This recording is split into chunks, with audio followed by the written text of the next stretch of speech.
Rizzotti dell'ufficio stampa di Top Doctors. Oggi siamo in compagnia del dottor Italo Cantore, specialista in otorinolaringoiatria. Il dottor Cantore è dirigente medico presso l'unità operativa di otorinolaringoiatria dell'azienda ASL 1 di Roma, oltre a essere responsabile dell'unità operativa semplice del centro regionale di impianti cocleari dell'azienda ospedaliera San Carlo di Potenza. Oggi parleremo della Cochlear Carina, una protesi uditiva totalmente impiantabile. Buongiorno dottore, è un piacere poter contare Buongiorno, con la collaborazione. piacere mio, buongiorno. Buongiorno.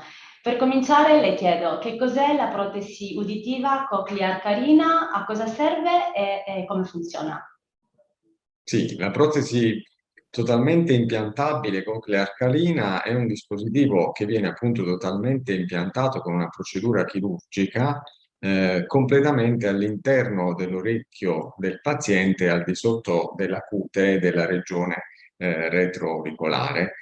Serve per trattare i numerosi casi di sordità di grado medio, medio grave bilaterale e ha il vantaggio di non avere nessuna componente esterna visibile perché appunto tutta impiantata chirurgicamente all'interno.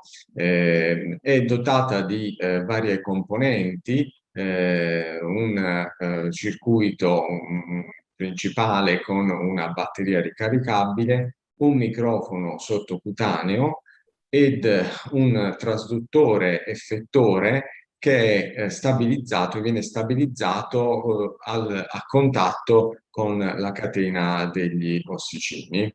È dotata appunto di batteria ricaricabile, quindi il paziente, grosso modo, una volta ogni 2 giorni, 2 giorni e mezzo, deve procedere alla ricarica della batteria tramite un magnete che viene posizionato per una mezz'oretta dietro l'orecchio, che appunto serve a ricaricare la batteria. In sostanza, la protesi percepisce tramite il microfono sottocutaneo gli stimoli uditivi dall'esterno li elabora e li trasmette all'effettore collocato in corrispondenza della catena degli ossicini che, mettendo in movimento gli ossicini, consente di amplificare la stimolazione, portando così la perdita uditiva di grado medio, medio grave del paziente ad una sorta di normalità o solo ad una lieve perdita. In quali casi trova maggiore indicazione l'impianto della protesi? La protesi viene indicata nei pazienti che hanno delle controindicazioni di tipo otologico, audiologico, all'utilizzo fondamentalmente delle protesi acustiche esterne tradizionali. Ad esempio, i pazienti che hanno problemi di otite esterna ricorrente, pazienti che hanno dei condotti uditivi esterni molto stretti, o pazienti che hanno già testato le protesi acustiche tradizionali e che per una serie di altre motivazioni squisitamente audiologiche non hanno raggiunto un beneficio sufficiente o non le tollerano. E da quale età è impiantabile? L'intervento viene eseguito nel paziente adulto, quindi a partire dai 18 anni di età è eseguibile. Si tratta comunque di un intervento in anestesia generale di circa 2-3 ore, quindi vanno valutate comunque eventuali controindicazioni generali correlate a comorbidità o ad altri rischi, però diciamo riguarda fondamentalmente, esclusivamente, anzi, la popolazione adulta. Sì, dottore, in cosa consiste l'intervento?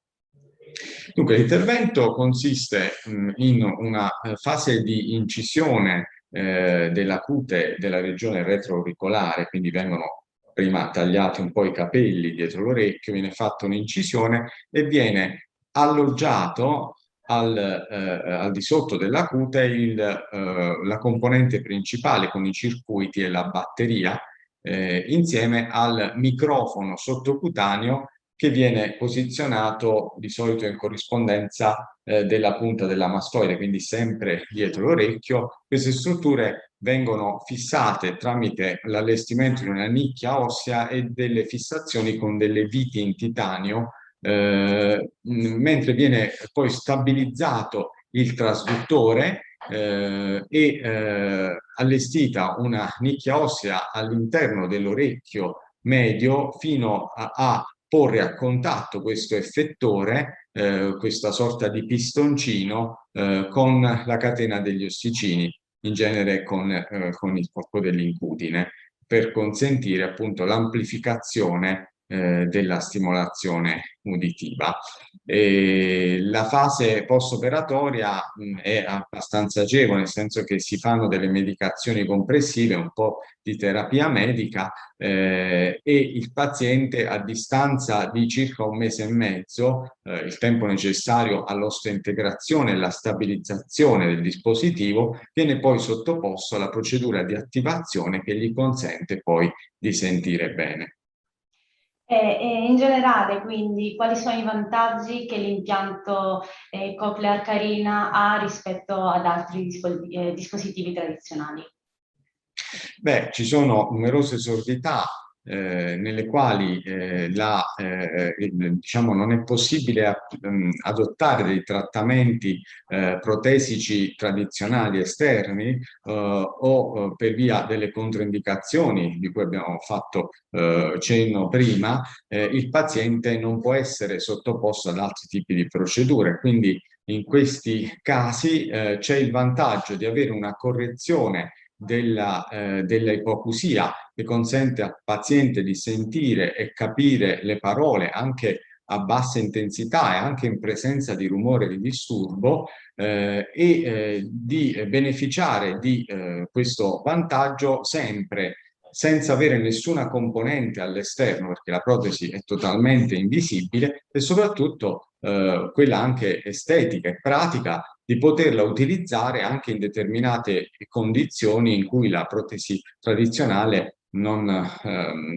potrebbe essere utilizzata, ad esempio negli sport acquatici e in condizioni diciamo analoghe in cui la protesi tradizionale o altre metodiche di correzione dell'udito non potrebbero essere utilizzate. Dottor Cantore, la ringrazio moltissimo per il suo intervento. Ricordiamo ai nostri utenti che è possibile richiedere una visita presenziale con il dottor Cantore attraverso il suo profilo online disponibile sulla piattaforma Top Doctors. Arrivederci, dottore. Grazie a lei, arrivederci.